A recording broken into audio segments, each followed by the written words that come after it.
তো আলোচনার যে লক্ষ্য উদ্দেশ্যটা আমি দেখলাম, এই লক্ষ্য উদ্দেশ্য কিন্তু আমার কাজকে অনেক সহায়তা করবে।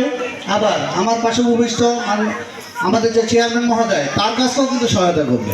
আমরা জানি একটি পরিবার যদি সুন্দর হয়, তাহলে কয়েকটি পরিবার নিয়ে একটি সমাজ হয়, এই সমাজ নিয়ে রাষ্ট্র হয়, তাই না?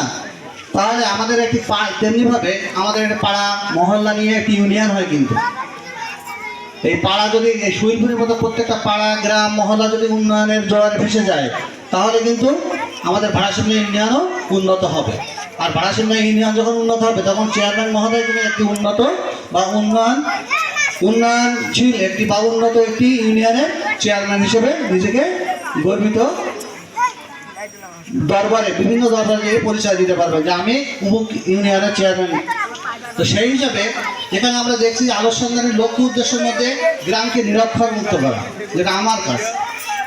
প্রত্যেকটি পরিবারে যারা স্কুল পড়ুয়া, স্কুল গমন উপযোগী বাচ্চা, তারা স্কুলে আসে কি আসে না সেটা খোঁজ নেওয়ার দায়িত্ব আমার প্রতিষ্ঠানে।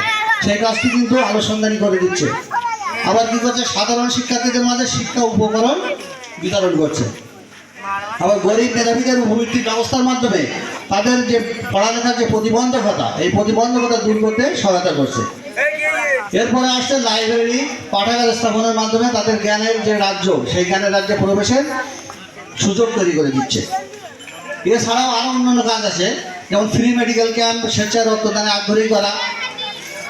তারপরে আছে গভীর নলকূপ স্থাপন, রাস্তাঘাট মেরামত করা, মৃত ব্যক্তি দাফন কাজে সহযোগিতা করা, ন্যায় বিচার প্রতিষ্ঠায় ও মাদক মুক্ত সমাজে গঠনে সহযোগিতা করা।